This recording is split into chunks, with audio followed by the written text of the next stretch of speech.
All right, what we're going to do now is, Paul, we're going to rein it in, and I most certainly want you to tell me a little bit about how important is the likes of, suppose, community and activity for people in relation to their overall mental health. I suppose I get people to exercise on a regular basis, but what you're doing is very similar, and I suppose, what are your thoughts on the likes of people getting together as a community to either do a hike or just be outside in general? Yeah, it's extremely important, because the people in the outdoors, they're very kind and want to help. And like the people coming to my events, half of them maybe had never any problems in their life, but half of them had, and it's amazing to see, people just coming and having the chats and this and that. And what I'm noticing about the outdoors is they feel like they can have that chat. They feel like they can let go, it's a really nice thing. And I do camping trips as well, and we sit around the campfire that night at 9 and 10 o'clock, and the emotion runs down their face. But if they're in a pub and if they're in a bar and if they're in a community center, they won't let that emotion out. And this community is so good. And like I give out about social media a lot, and it can hurt people and this and that, but it's a brilliant way of connecting with these people as well. Groups like myself, Muddy Souls Adventures, and they can just sign on there to an event and let's go. And the hardest part is getting out of that car in the morning and signing that waiver, and not knowing who's anxious and who's not. And, people coming up, like, it's okay for myself and yourself. We are confident lads, but we can't, there is some people just not as forward. They're, and as you met me at the weekend, I go over and I give a big friendly hug, a big handshake, and I take a step back and have a look at them in the eyes and go, you're going to have a good day today, and that just eases them off.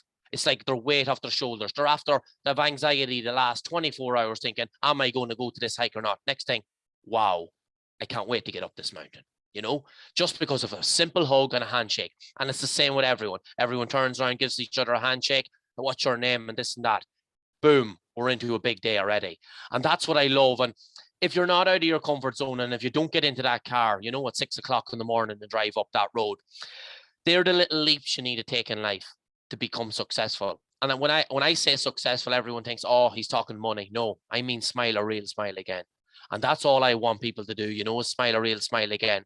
I spent a lot of years of my life putting pictures on Facebook and putting pictures on Instagram. It was Bebo and all back then.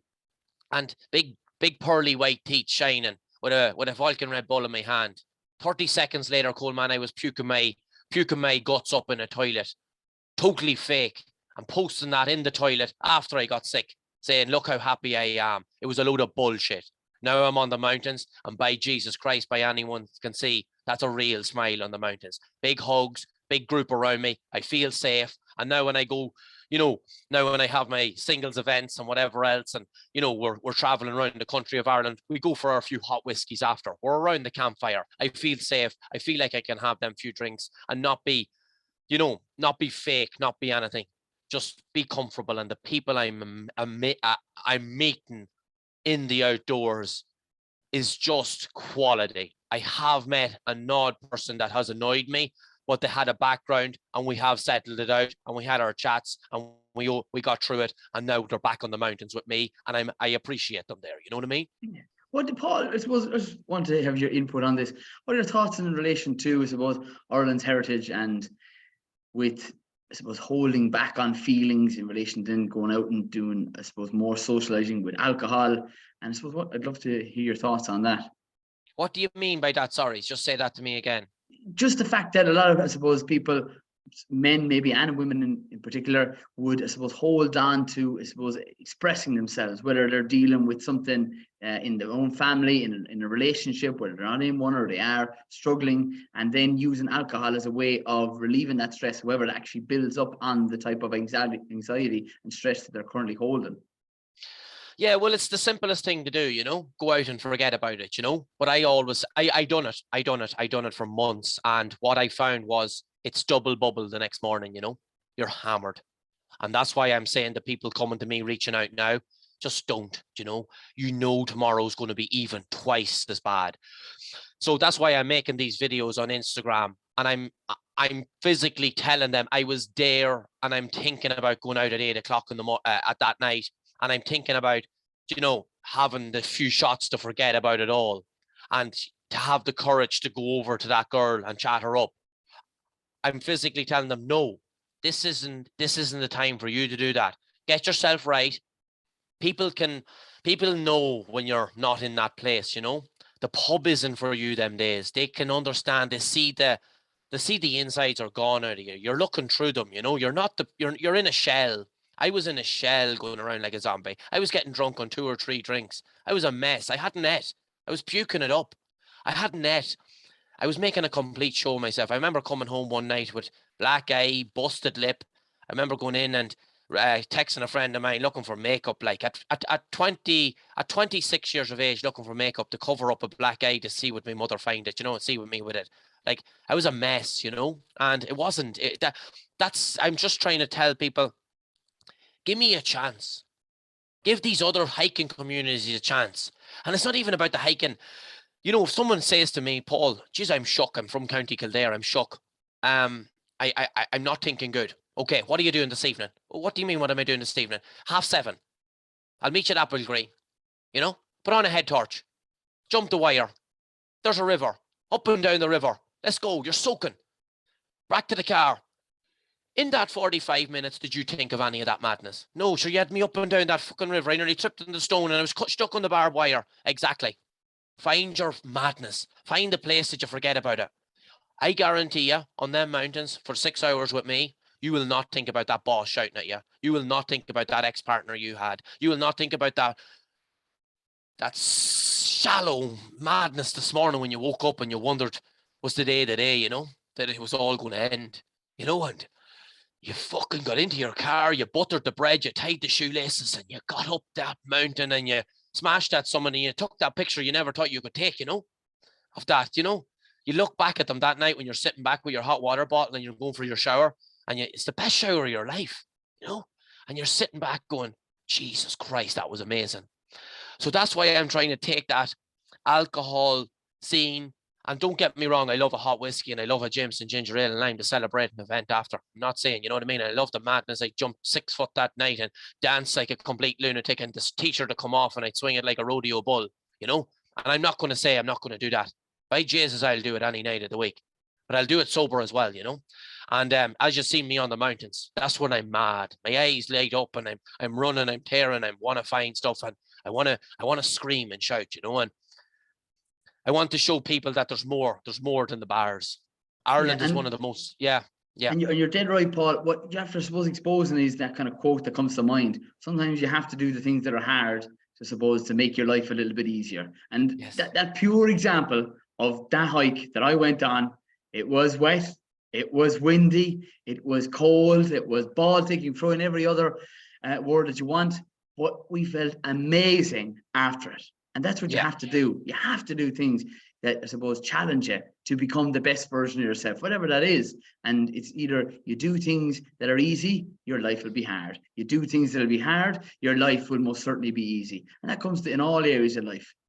Yeah, and absolutely. And, you know, with the amount of people that's lonely today, you know, and I'm a lonely lad myself, like I'm a single lad, and, you know, obviously it's not an easy place to be in the dating scene in today's world, but you know, people are lonely, and next thing they're involved with 25 30 good souls on a mountain anywhere, and next thing they're chatting and they're going home going, Jesus, them people actually chatted back to me, you know, and they were so nice to me, and it felt like, and they're swapping Instagrams, they're swapping numbers, and there's even relationships coming out of it, you know, and just small things, you know, and stuff like that. And I always say, I love saying this, like, and you know, you're settled in a bad time at the first rung on the ladder, and there's 10 rungs on the ladder, and you're at the first one and you cannot get to the second rung on that ladder.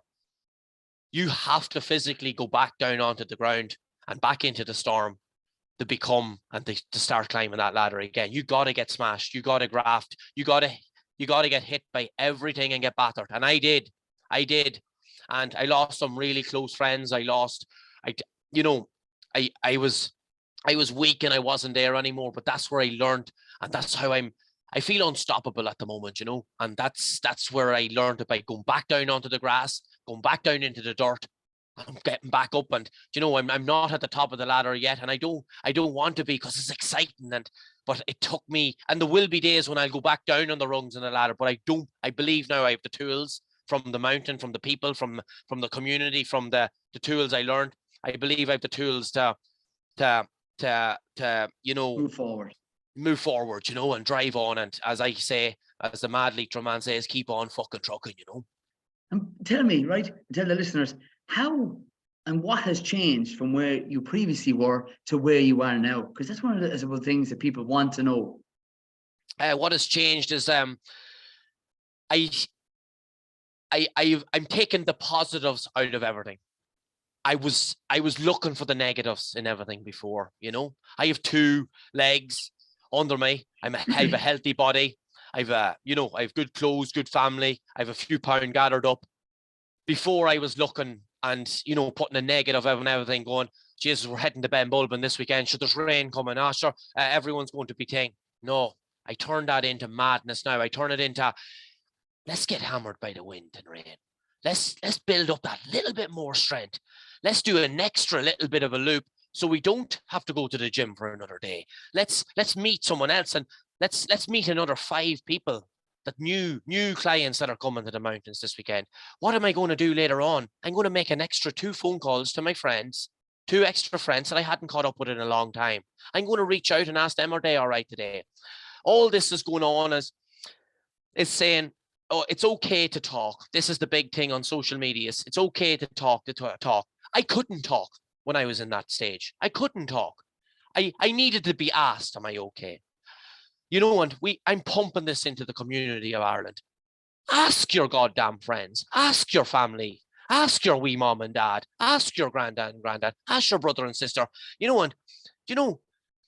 But I suppose your question was, what has changed? Pure positivity, pure appreciation what I have, and it's working. It's no, I cannot be successful in life if I'm negative. I cannot climb to the top of Mount Everest if I say I can't go there. I 100% believe in 7 years' time I will stand at the top of the world and wave that Leitrim, an Irish flag, and put that muddy souls and smash that summit. And let the people that, I believe you, because there's passion, there's energy, and what you have is infectious. Like, you literally, as soon as I met you in the car park, I'd never met you before my whole life. And I said, this lad, he's a good lad.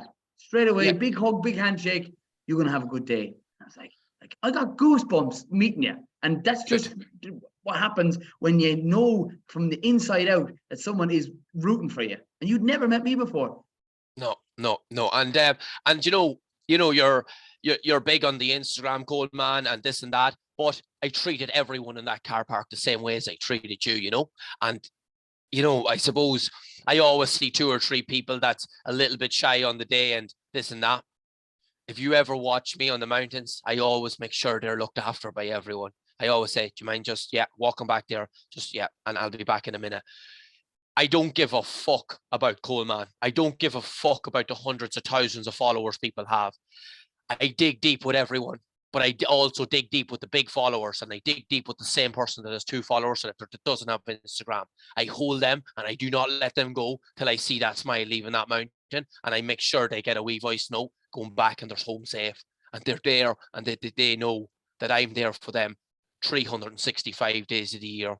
But I'm 100% behind them, the same way as I'm behind Colman, Yeah, but it's your family. It's your family that you're building. Yeah. Do you know what I mean? That's one of those key things that people don't realize. And you have so much energy to give and information to pass on to people and experience of where you currently have come from. And I suppose that leads me on to my next question.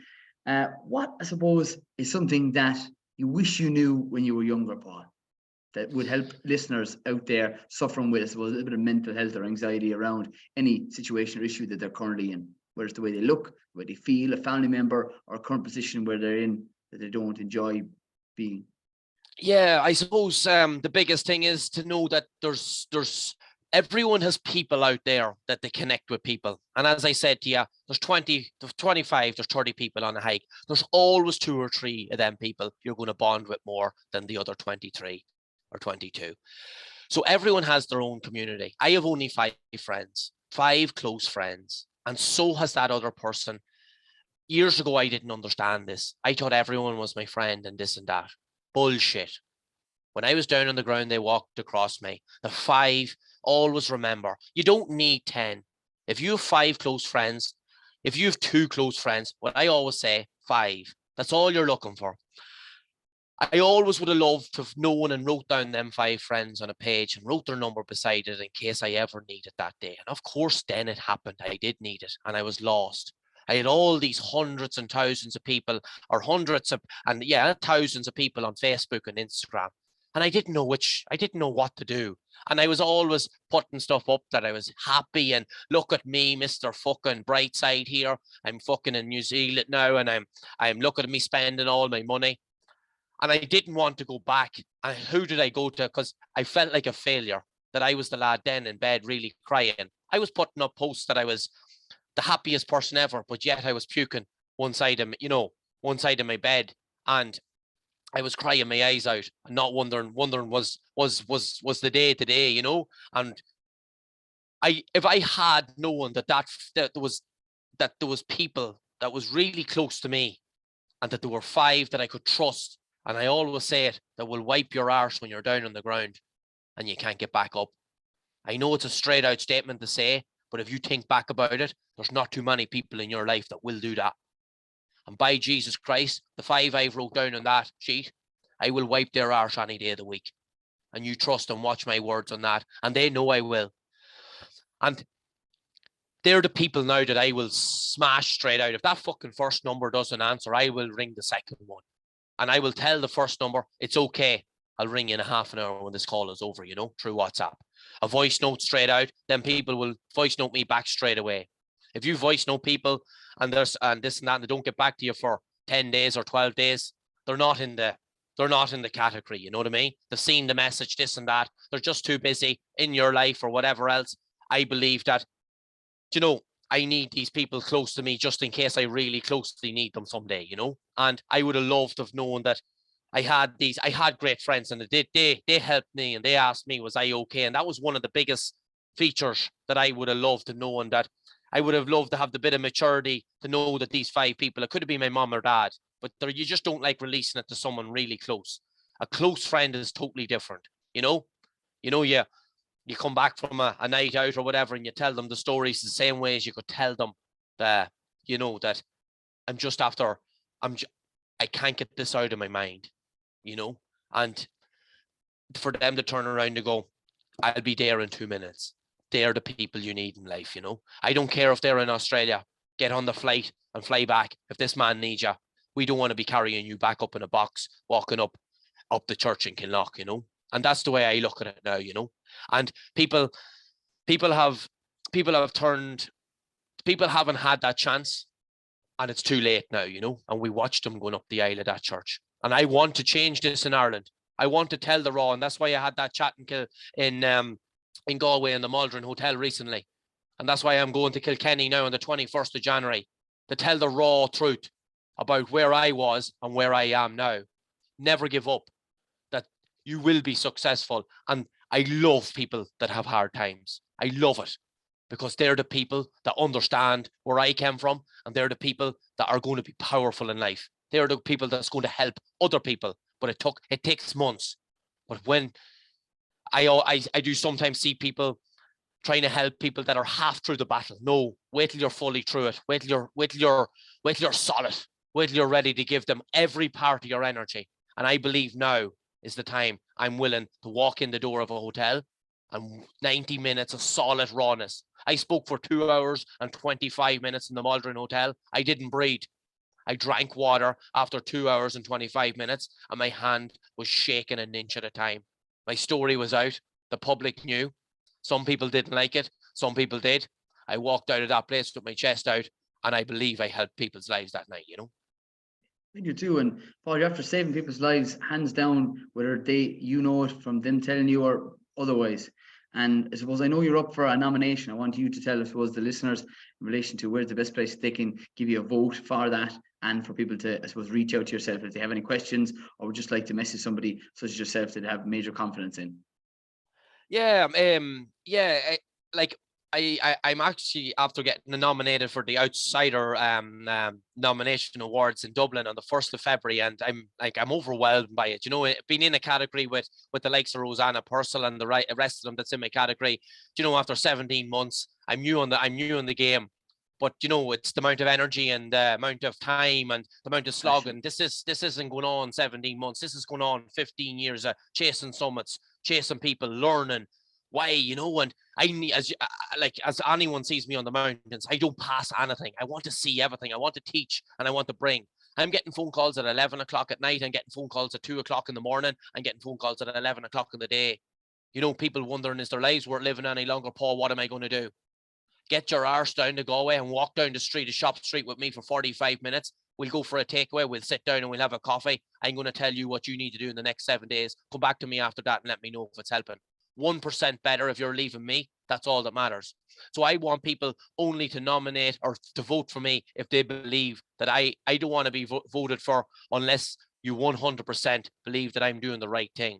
And I suppose by me saying that is that, like, you know, it's an amazing thing. There's hundreds of votes after going in for me in the last few nights. And to feel that is just, wow, you know. And after the messages, the phone calls, I'm after taking in the last, I suppose you could say 1 year when people believed in me and trusted me. And, you know, for a person to drive from, like, say, the likes of Kerry or Donegal and, you know, to get out of a car after never meeting them before and on the side of a road and hugging you for 3 or 4 minutes and going, you know, thank you. And I says, we haven't even started, you know. What's your name and where are you from? You know, and get in, let's go. Let's make this happen, you know. And, you know, I don't, that cost me €15 that night on diesel to meet them halfway. You know, I have €15.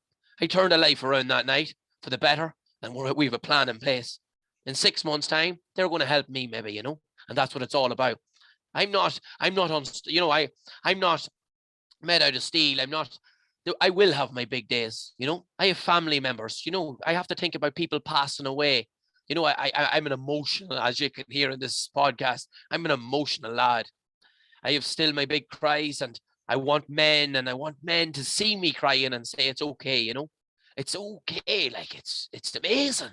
You know, and I was on another podcast there a few months ago, and she couldn't believe, and she thought it was amazing the way I just let it out and cried. And I suppose I went into a school in McCain College down in Bundoran, and I was supposed to speak for 40 minutes and I spoke for 90, and the bells were going off. But the kids stayed in the room and I cried for 45 minutes in front of 15, 16 and 17-year-old kids, and they sat in their chairs and they cried in front of me, you know. And I want to get it out. I want to tell it. And it was amazing. They hugged me that day. And, you know, 16-year-old kids, teenagers that go down to the shelters and drink their arses off and have the crack to hear that it's okay to cry, you know. There's this is this lunatic that we thought was going to scare us and, you know, be the madman is above on the stage in tears, emotional. And that's what I wanted to show that, yeah. And I want people to give me a vote if they want, you know, and I don't care. I'm going to go to them awards that night and I'm going to get the big hugs and the kisses on the cheek and sit beside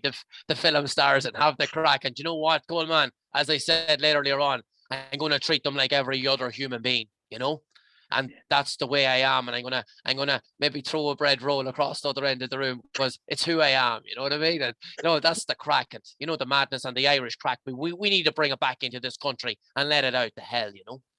Yeah. Geez, Paul, you're a man after my own heart. Christ almighty. I love you to bits, straight up. Like, I appreciate it. Thank you. Just a cool man, telling your own story and helping so many other different people. I want you to tell people, I'm putting in the show notes anyway, I'll be putting it in bold, vote for goddamn Paul. And after that, I want you to tell me your handles for people to reach out to you, Instagram, and if it's different for Facebook or any other. Brilliant. So, well, I'll tell them now, is it? Yes, absolutely. Please. So yeah, I'm on the best way to get me is on the Instagram muddy_souls. Facebook is Paul Rooney Muddy Souls Adventures. Facebook is kind of for everyone, young and old, which is amazing. And yeah, and we have obviously the website www.muddysoulsadventures.com, and there's lovely blogs there for people to know what gear to buy, all that madness, and yeah, to see the pictures and to see what they're up against, and they're out for a good adventure. I've never had a bad day in the mountains. I've never had a bad day with Muddy Souls Adventures. It's all small, it's all laughs, it's all tears sometimes, but by God, you come down a different person off that mountain, and I can guarantee you that, Yeah. Right, Paul. Super grateful for you spending, I suppose, time sharing your story. And I always end these podcasts by saying, stay tuned, stay classy, and keep it organic.